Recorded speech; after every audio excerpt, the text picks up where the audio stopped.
उत्तराखंड में प्रवेश किया करते थे तो यहाँ की सड़कों से पता चल जाता था कि ये हम उत्तर प्रदेश में प्रवेश कर चुके हैं। और जब हम उत्तराखंड में प्रवेश करते थे तो पता चल जाता था कि हम उत्तराखंड में प्रवेश कर चुके हैं। छोटा सा प्रदेश है उत्तराखंड।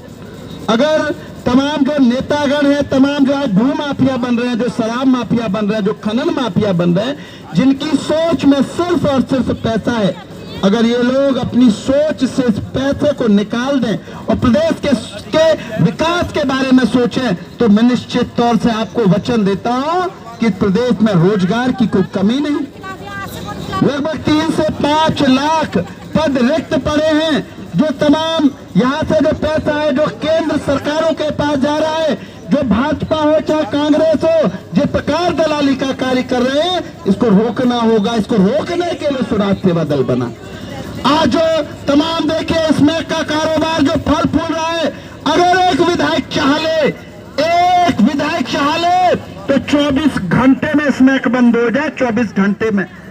साथियों, प्रशासन जब अपनी पर आता है तो अतीक की सल्तनत मिटा दी, माफिया राज खत्म कर दिया। योगी जी की सल्तनत ने वो माफियाओं को और गुंडे बदमाशों को इस प्रदेश से ही खत्म कर दिया, उनको भगवान के घर पहुंचा दिया। वो ताकत होती है प्रशासन की।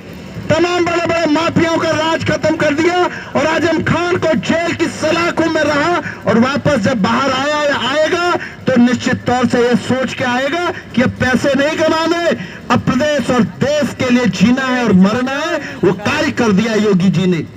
तो हमारे उत्तराखंड को भी एक योगी की आवश्यकता है। सत्ताएं कुछ नहीं होती, सत्ताएं केवल पैसे कमाने के लिए होती है, काम करने के लिए तो विपक्षी काफी है। बता दीजिए, स्वराज का कोई काम क्या रुका? अधिकारियों ने तय कर लिया कि काम अच्छे से होगा या बुरा से होगा, ये अधिकारी तय कर लें, दबाव में तय कर लें। जिस प्रकार मैं देख रहा हूं हरिद्वार जनपद के अंदर हारे हुए विधायकों की जिस प्रकार चल रही है, जिस प्रकार वो लोग जनता का शोषण कर रहे हैं, जिस प्रकार वो जमीनों पर कब्जा करने का प्रयास कर रहे हैं, उसके बाद कार्यकर्ताओं पर झूठे मुकदमा लिखवाने के लिए जो तहरीर दे रहे हैं, तो निश्चित तौर से याद कर लें, तहरीर देना बहुत आसान है और अगर वो हमारे हाथ लग गई तो झेलना बहुत मुश्किल है।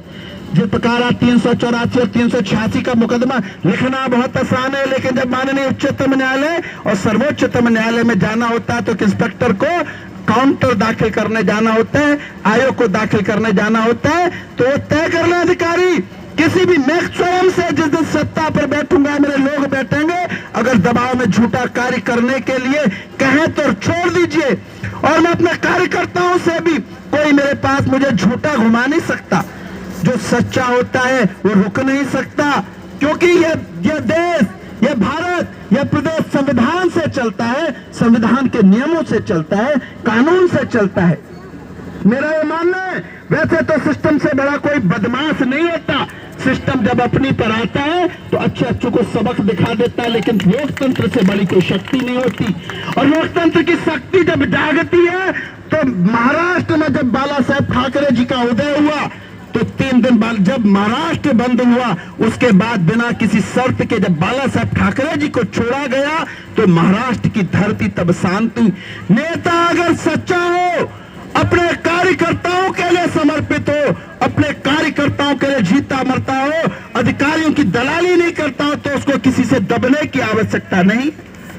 मैं आज तक उन अधिकारियों का मैं बड़ा धन्यवाद करता हूं जो मेरी सच्चाई को समझते हैं। उसके बाद सरकार तो क्या पूरी कायनात अगर उन पर दबाव बना दे तो वो सिर्फ सच्चा कार्य करते हैं। और उन अधिकारियों की वजह से ये तय है, ऐसा नहीं है कि हम आज नहीं तो कल सत्ता पर बैठेंगे। सत्ता पर बैठने के लिए संघर्ष कर रहे हैं, लेकिन जिस दिन बैठेंगे तो भ्रष्ट अधिकारी याद कर ले, अभी तो मैं कुछ नहीं हूं, मेरी हैसियत कुछ नहीं, मेरी कोई औकात नहीं कि मैं कुछ कर सकूं, लेकिन उसके बाद भी जिस प्रकार से अधिकारियों को जेल भेजने का कार्य कर दिया, जिस प्रकार से अधिकारियों से कार्य करवा दिए, जिस प्रकार अपने लोगों के लिए जीता और मरता हो, तो याद कर ले अधिकारी। आज देखिए छोटा सा प्रदेश है, इन अधिकारियों को जागना पड़ेगा। छोटे से प्रदेश में देखिए एक समय था, हमारे यहाँ ये लोग पलायन रोकने की बात करते हैं, एक समय हुआ करता था कि हर जनपदवार वहां से भर्तियां होती थी। अगर सिपाहियों को भी भर्ती किया जाता तो पर जनपद से पौड़ी से इतने लड़के आएंगे, चमोली से इतने लड़के आएंगे, टिहरी से इतने लड़के आएंगे, धारचूला से इतने लड़के आएंगे, पिथौरागढ़ से इतने लड़के आएंगे, अल्मोड़ा से इतने आएंगे, बागेश्वर से इतने आएंगे। हर जनपदवार भर्तियां होती थी, जिसे इन सरकारों ने खत्म कर दिया। उसको हमें वापस लाना पड़ेगा अगर उत्तराखंड का विकास करना है तो। जिस प्रकार तमाम आज बाहर से अधिकारी आ गए हैं, जिस प्रकार मैंने अभी पीछे माननीय मुख्यमंत्री जी से लाइव के माध्यम से कहा था, जब मैंने भ्रष्टाचार को रोकने के लिए कार्य किया था, मैंने कहा 13 जनपद में से कम 6 या 7 जनपद में तो उत्तराखंड के जिलाधिकारी होने चाहिए। जिलाधिकारी जो होते हैं या जो सचिव होते हैं वो नीति निर्माता होते हैं।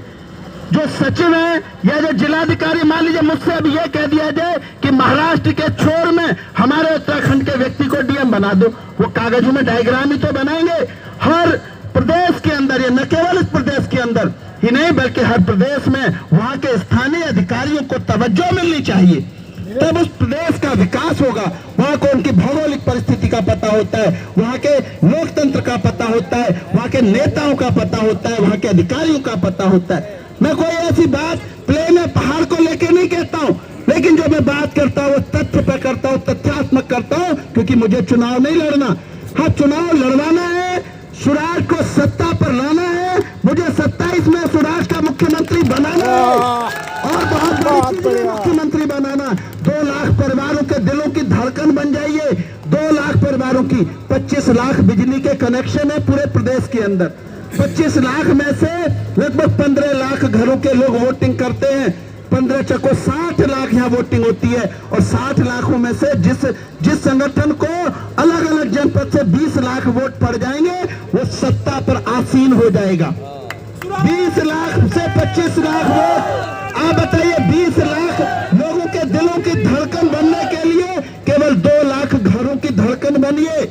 यहां से लेकर के देहरादून से लेकर माड़ा गांव तक, फिर चले जाइए धारचूला तक और घूमते हुए कुमाऊं गढ़वाल कवर करते हुए जब आप आएंगे राजधानी में, और जब आप 2 लाख लोगों के 2 लाख घरों की धड़कन होंगे तो 20 लाख वोट आपके स्वराज को पड़ेगा। और साथियों, मैं फिर कहता हूं, आज लोग कहते हैं संगठन चलाने के लिए पैसे की आवश्यकता है। बताइए, क्या संगठन चलाने के लिए पैसे की आवश्यकता है? नहीं है। बताइए, क्या राजनीति करने के लिए पैसे की आवश्यकता है? राजनीति करने के लिए भाव और मन की आवश्यकता है। जिस प्रकार हमारे हाजी इरफान जी की चक को पूर्व विधायक ने, हारे हुए विधायक ने लगातार दबाने का कार्य किया। जब मैंने नियमावली पर बात करी, मैं पानी की टंकी पर चढ़ा, तो जिस प्रकार से सबक सिखाने का कार्य किया, उसका भाई छात्रवृत्ति घोटाले में जेल गया था। जिसका भाई जेल गया, मेरे आदमी की सड़क रोक देगा वो? किसी के बाप में दम नहीं है जो मेरे कार्यकर्ताओं का कार्य रोक दे। अभी कांग्रेस के विधायक से और जवाब लेना है। अकबरपुर की जो सड़क रोकी है, मैं दिखा दूंगा। गलत कार्यों को होने नहीं दूंगा, गलत कार्यों को करने नहीं दूंगा। मेरा अपना आदमी एक दिन देखे मखियाली खुर्द की एक दुकान थी, वहां पर जिस समय राशन मरों को दिया गया तो हमारे इंतजार प्रधान के बहनों की दुकान थी और मखियाली के जो पूर्व प्रधान है इनके साथ था। प्रधान जी मेरे साथ धरने में बैठे और 3 दिन में दुकान निरस्त करवा दी। वो कार्य करता है स्वराज, नियमावली पर कार्य करता है, मानव